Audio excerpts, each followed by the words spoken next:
All right, so this is Laplace's equation, and it's got a bit of a funny boundary condition that I've set up here. Laplace's equation, firstly, you should remember, it's an elliptic equation. It's a prototype elliptical equation. It's driven by the boundaries. There's nothing else that can input into determining the solution U except the information on the boundaries. The boundary is stated a bit strangely in the question. In the rectangle, so we always think of a PDE as applying in a domain, and then the boundary conditions apply on the boundaries.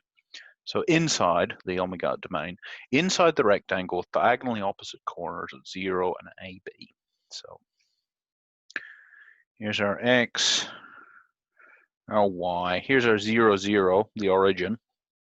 And here's some other thing, AB, right? So this defines our rectangle.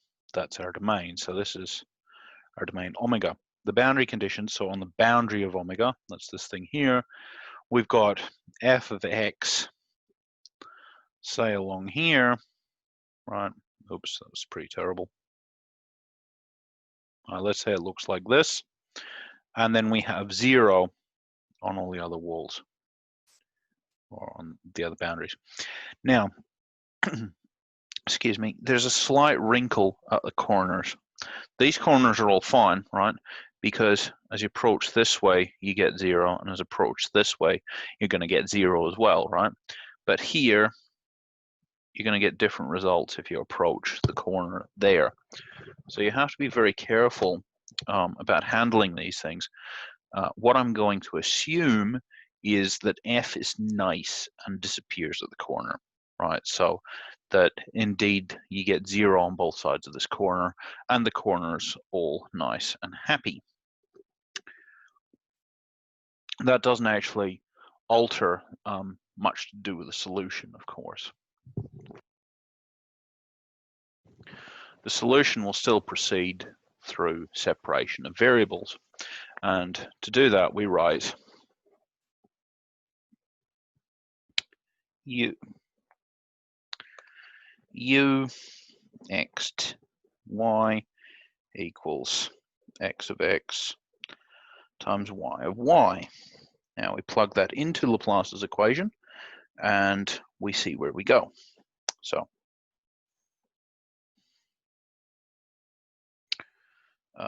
we're going to get y of y dx by dx, that's squared, plus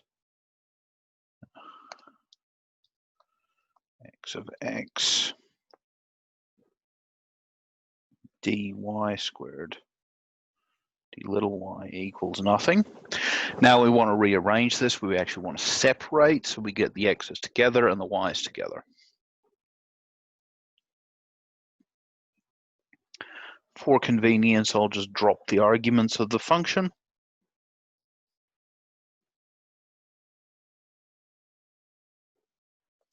Now, what's nice about this is that, as in all the cases of separation, this is some function of x alone, this is some function of y alone. Therefore, if these two functions are equal for all values of little x and little y, it must be equal to a constant. They must each individually equal the same constant. I know that we've got to go with negative gamma for non-trivial solutions to this. Oops, I blundered. When I took the y over to the other side, I get a minus sign, right? They're both on one side of the equation here. They go over to that side of the equation. It gets a minus sign. So this must be equal to minus lambda squared.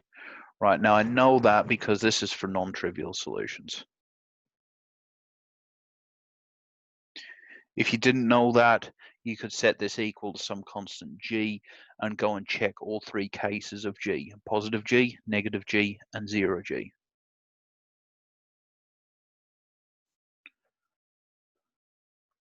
The only separation constant that gives you non-trivial, that is non-zero solutions, is a negative separation constant. This gives us two ODEs upon rearrangement. The two ODEs are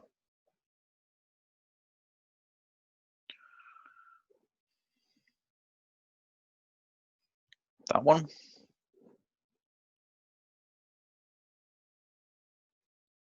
and that one. Okay. You can separate the boundary conditions at this point. Let's do that. So on our rectangle, right, we got this is 0, 0. This is x equals a, b. Right, so this is a, 0. This is 0, b. So we can write all this down. Excuse me. U a. Oops. So we know that u of x 0, we know that that's our f of x, right? That was the boundary condition that we were given at the start. It looks something like that, but everywhere else it's 0. So u of, say, a y equals 0. That implies x of a, y of y equals 0, which means that we take out this function, right, because that's a function of y and y is a variable. We can conclude that x of a is equal to 0. Similarly, when we go for this boundary condition, what's the other one? 0, y, 0.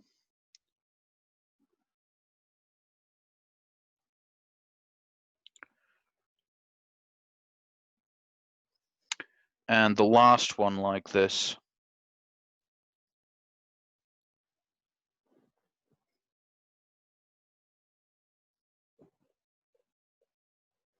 omitting the intermediate line, right?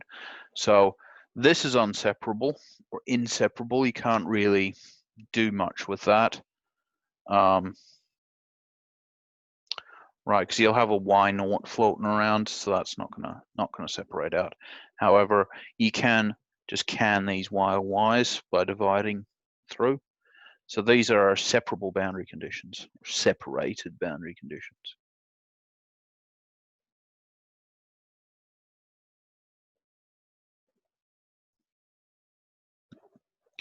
And this red one's inseparable. Okay, so now let's solve this ODE. We'll give them labels 1 and 2. So let's solve ODE 1.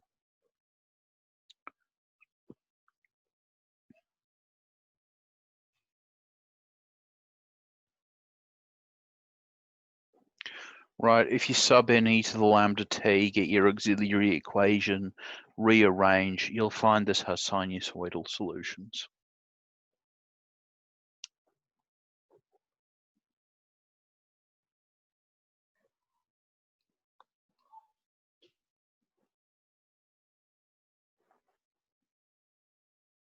Okay, and these eigenvalues lambda will be determined so we get non-trivial solutions. So we plug in the boundaries. X of 0 equals, well, sine of 0 is 0, so we've got b cos lambda x equals nothing, so that means b is 0.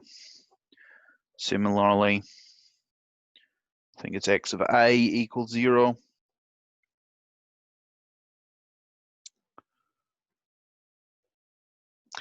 All right, so here we've got a choice.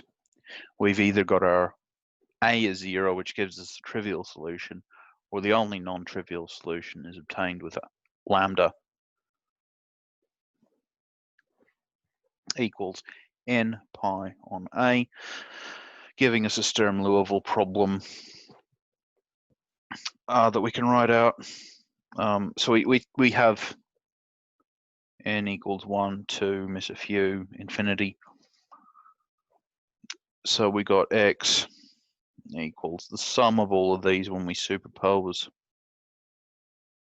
So we write the a with a len subscript. The little a is like our domain length, x. Okay, so this is our spatial solution. We now want our temporal solution. Temporal problem is similar. However, you'll note the change in sign. This changes the type of solution we have. Now, again, you can go through, you can plug in e to the minus, or e to the lambda t, you can get your characteristic equation and solve, you just push through. It actually makes more sense to write, instead of exponential solutions, you'll find this has two unique exponential solutions. It makes sense to write these as sine and cosine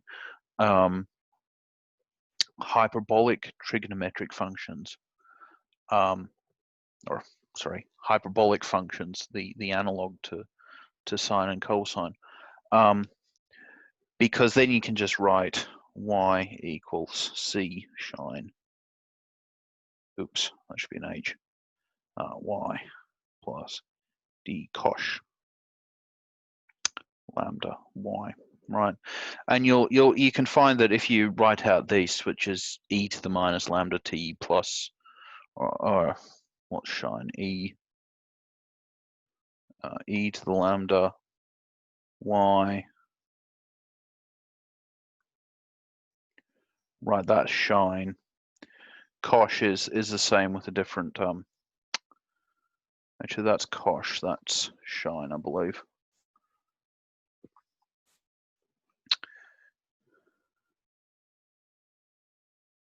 Right. That gives you the two exponential solutions that you might expect. However, this is sort of easier to plug the boundary conditions into.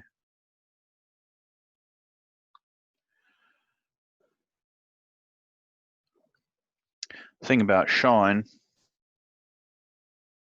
which looks something like this, cosh looks like this. That should be symmetric, obviously,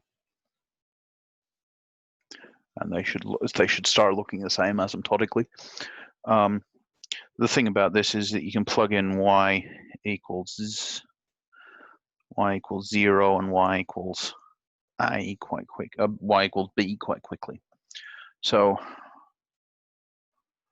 yb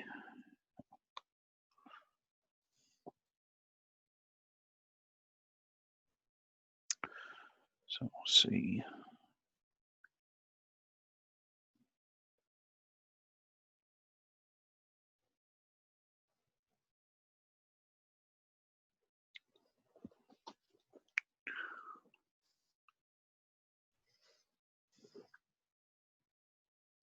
The other one has the inseparable condition, so there's not much we can do about it. Unfortunately, it doesn't actually look like there's much we can do about this for the moment either, other than put subscripts on everything, because we know that lambda depends on n. However, this actually lets us rearrange. We can find a relationship between Cn and Dn based on this condition. So that's what we're going to do.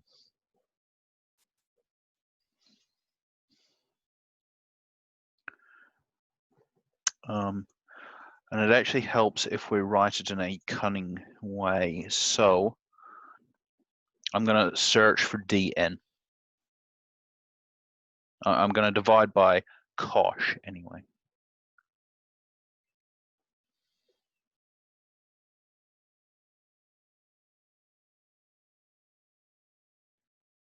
Now, the reason I did that was so that I could write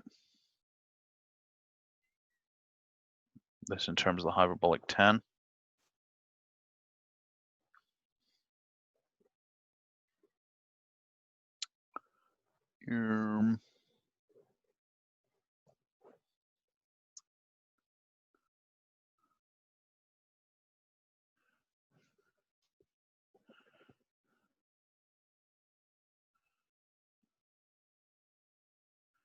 that's dn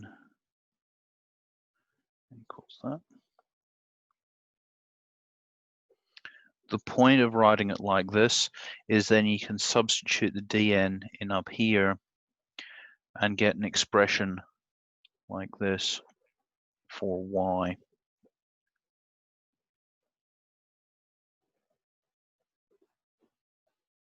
This is a bit of a battle, and it's kind of like you kind of need to see your way through this trick, because this is what makes it turn out neatly.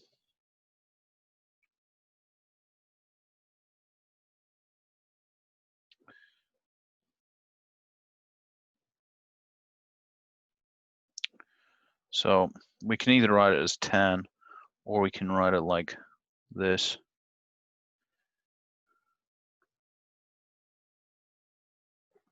Gosh.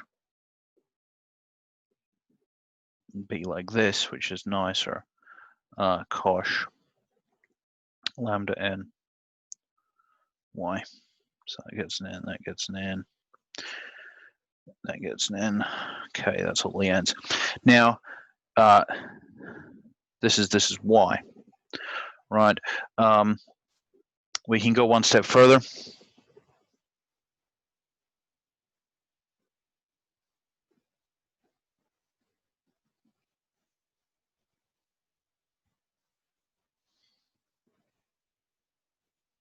I'm going to pull a cn out the front.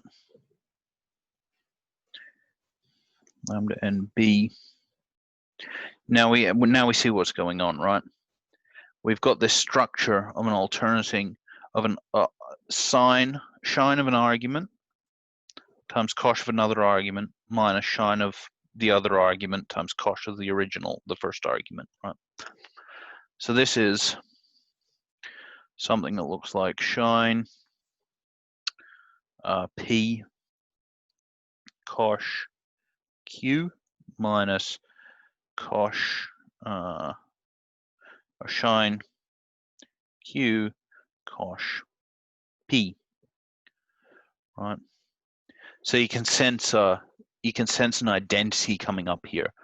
We're going to rip out an identity that's analogous to the trig identities. I do have to finish this expression, however.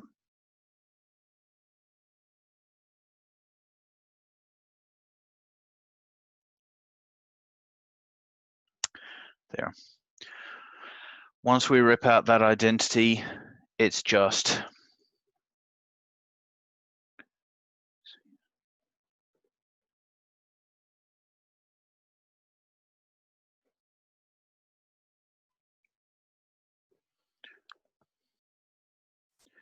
shine p minus q essentially, so that's lambda n into y minus b. So that's the identity. I'm just going to pause and check that there's no 2. There's often a factor of 2 in here. Not that it really matters. There is no factor of 2. It wouldn't actually matter anyway because this is a constant.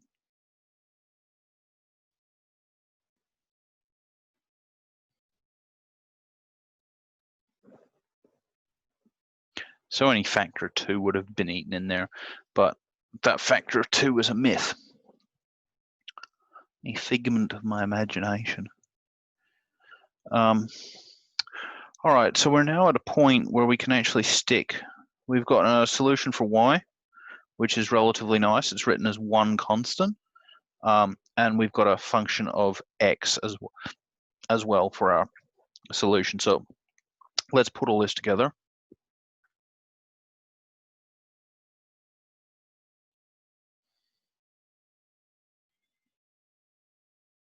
So our solution is, for x, we had this summation. And it was cosine, I think, was the one that survived. Or maybe both sine. Sine was the one that survived. Sine will be n pi on a. X. We can substitute in whatever this constant happens to be. Sorry, lambda. I'm just going to think of this as some other constant, so I'm not going to write that out yet.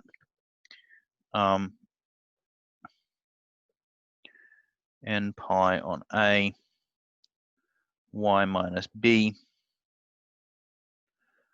That's that. This is some constant. Let's call it capital En.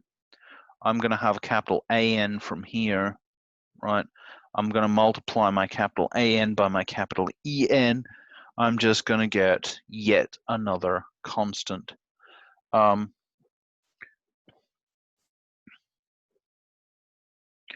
going to call that little bn.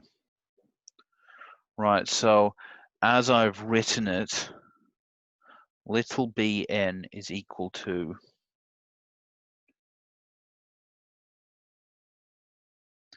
so little b unfortunately looks like bn. They're not related. The bn with a subscript the subscript distinguishes our arbitrary constant and the length of one side of our domain. An was, I believe, this constant up here. Alrighty, so now our goal becomes to find this little bn using our unseparated condition. And again, we're going to use a Fourier series to get rid of it.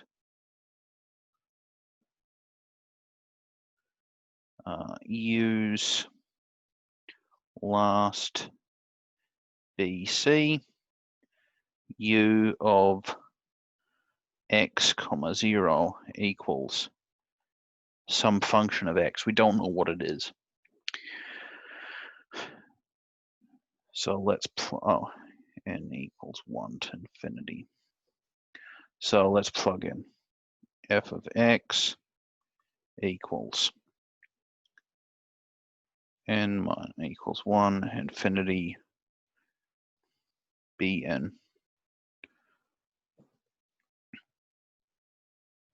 All right, what's going on here? The shine of minus b.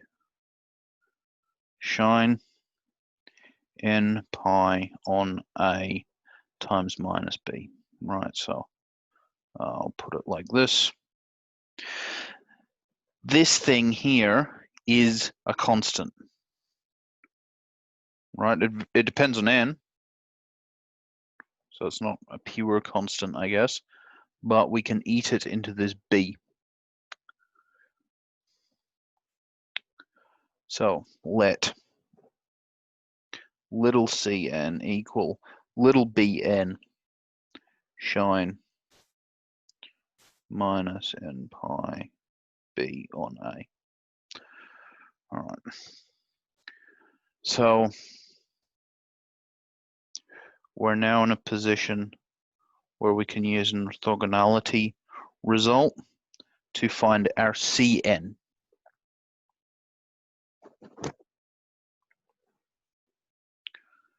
We have to be careful, however, that we remember that we're finding our Cn, not our Bn. Because Bn, this is the general solution. Our general solution involves Bn, not this little cn. Right, so I'll try and distinguish the size of these. All right, this is lowercase.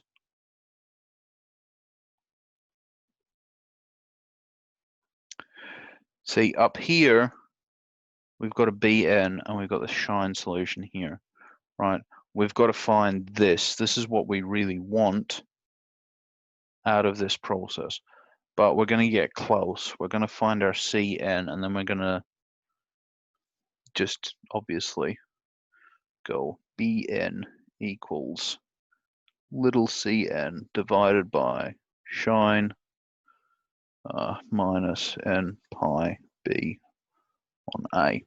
And if I really wanted to, shine is an odd function, so that minus sign can pop out the front.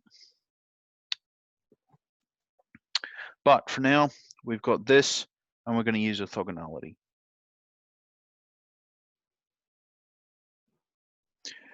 So we know that sines are orthogonal too,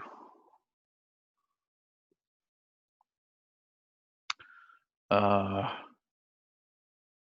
length of my domain in this way is A, isn't it? Sorry, I've got to go back and consult my thing.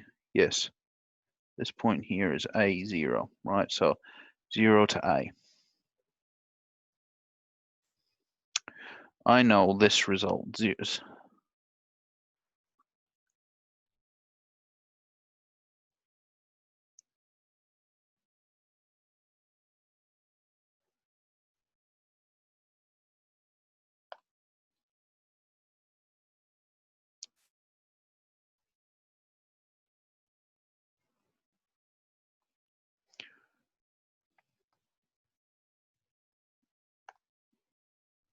Okay, so that's our orthogonality result framed up in this way.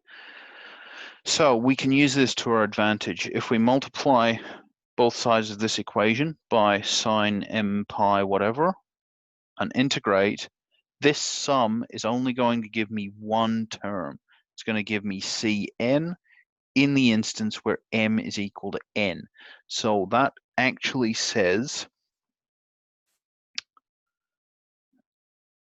0 to A fx sine n, because n is equal to m, or m is equal to n, A on 2 Cn. Right, that's our orthogonality result. That gives us Cn. Therefore, we have Bn, and we've finished our problem. So I'm just going to do this in one big step.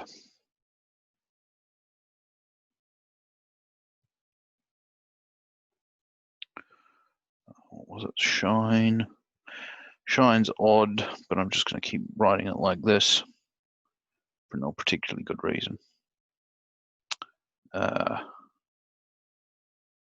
0 A.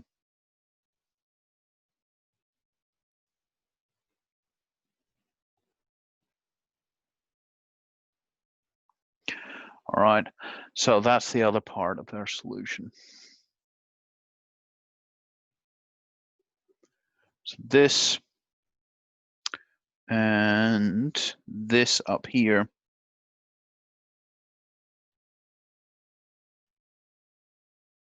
solves the problem.